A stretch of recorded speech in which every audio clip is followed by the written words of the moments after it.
Hey guys, just a quick update. Market's up right now. Also, we're waiting for the Fed to speak. It's up 62, 63. So I have 3 chart up. This is my short-term, long-term chart, and this is the chart that I take the trade off of. This is on the MNQ. I just got in a trade.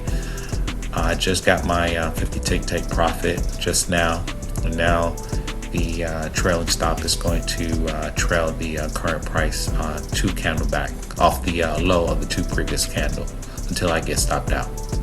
Bye now. Remember to like and subscribe, and I will see you on my next video. Bye.